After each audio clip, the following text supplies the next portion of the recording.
Hey, I'm Andy Bush, economist, futurist, and former CMIO of the U.S. government. This week, we're covering Biden's top 5 priorities for the U.S. economy. On Monday, we covered agriculture and food, my favorite. Wednesday, the vaccine rollout. And today, we're covering infrastructure and infrastructure spending plans.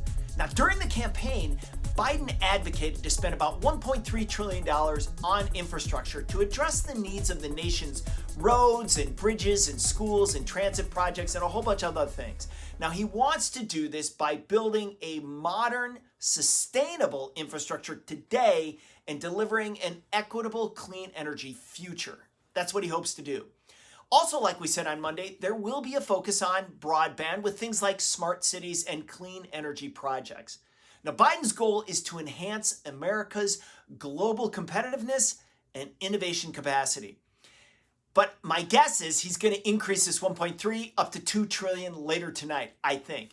But here's a quick list of the infrastructure problems needing to be addressed in the United States right today, according to the Committee for Economic Development of the U.S. Conference Board. And they're really important.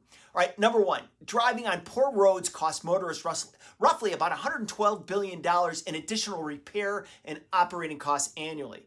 Number 2, Americans take over 200 million trips across deficient bridges in the 102 metropolitan regions. And number 3, U.S. road infrastructure received a D rating on the most recent rating from the Society of Civil Engineers report. And this poor infrastructure has led to an increase in traffic fatalities. Okay, so here's Biden's laundry list on what he wants to spend, what I think is going to be $2 trillion. Number 1, rebuild roads and bridges and green spaces, water systems, electricity grids, and universal broadband. Long list there. Number 2, in the auto industry, he wants to create domestic supply chains and electric vehicle charging stations, EV stations. All right, number 3, via transit, he wants zero emissions on public transportations, and he wants to do some light rail projects. Number 4, via the power sector, he wants to achieve a carbon pollution-free sector by 2035. And number 5, via buildings, he wants to upgrade 4 million buildings and weatherize 2 million homes over the next 4 years. And if this sounds really ambitious, it's because it is. And he's going to need Congress to go along with him to allocate the funds to do it. And this may be part of his stimulus plan, but it's likely to be part of a 2022 budget, right? So it's going to come later this year. And basically, this is also going to come at a time later this year when things are actually going to be growing and probably would lessen the pressure on Congress to act. But Biden knows there's bipartisan support for a spending deal, and this represents what could be a key early win for him to bring the country together after a Senate trial.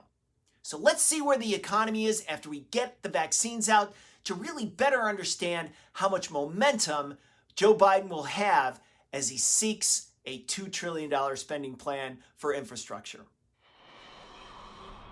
If you like these videos, click on the icon below to get more. If you want to get them every week, click on my picture to subscribe. Please share them with anyone you think would like them and would benefit from understanding the future of the economy.